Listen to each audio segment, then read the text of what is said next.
Assalomu alaykum aziz obunachilar. Bugun 28-iyul Turkiyil mol bozoridan narx-navolar bilan tanishtiramiz. Kanalimizda yangilar obuna bo'lib qo'yishni unutmaymiz.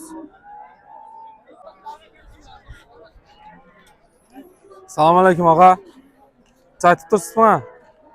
24. 24.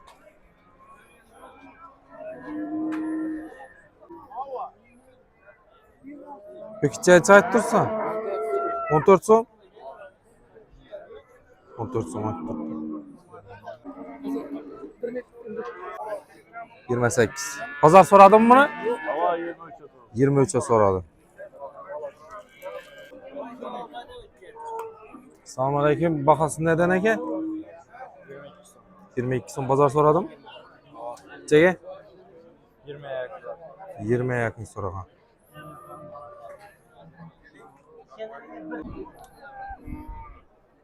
Assalomu alaykum og'a. Choy tutursiz? 25. 25. Qanchisi bolasi bu? Birinchi. Birinchi bolasi ekan. Bozor so'radimi? So'rab turibdi. Nechaga so'radi? 20-21 so'rabdi ekan. Assalomu alaykum og'a. Choy tutursiz? 25. Qancha bolasi? Ha? 6. balası. 6-chi bolasi, 2-chi ekan bolasi. Choy tutsizlarmi sig'ira? 35.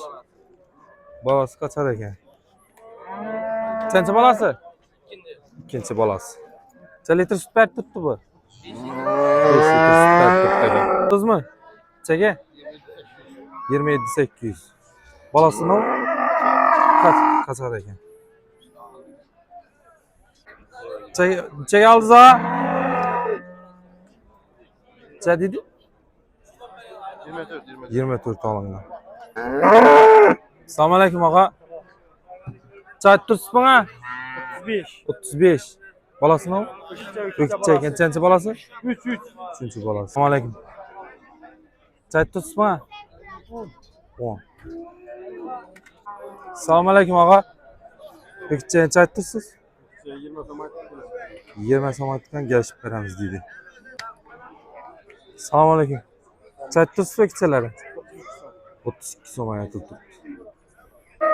Assalomu alaykum og'a. Bekcha choy tursiz? 10 so'm aytib turibdi. Assalomu alaykumlar. Bugün kaçar mı ya? Bekçem? 13. 13 dedi. Assalomu alaykum og'a. Choy tursiz? Choy tursiz? Choy tursiz? Ha? Bahası? Choy tursiz? O yerda aytib turibdi. Assalomu alaykumlar. Bekcha choy tursiz? 15.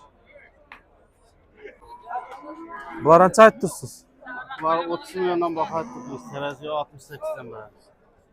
30 milyondan aytib turibdi, teraziye 68'dan. Telefon nomeringizni aytasiz? 97. 97lik 359. 359 0006. 0006.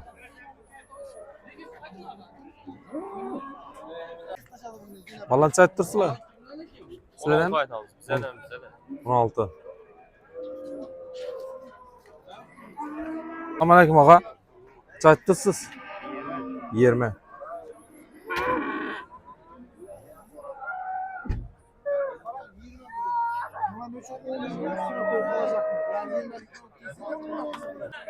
Bazar sorarım bir nasıl? 30 so'm.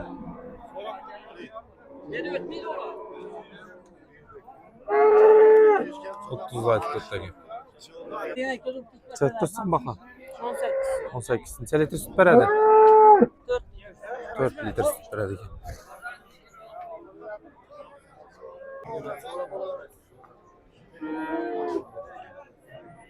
Assalomu alaykum. Necha so'm aytib tursiz? 13-12 yarım. 13-12 yarim. Şu sürü bu sen. Assalomu alaykum. Necha so'm aytib tursizlar? 14 so'm. Qancha bo'ladi? Ha, qachar bu? Qachar 14 so'm.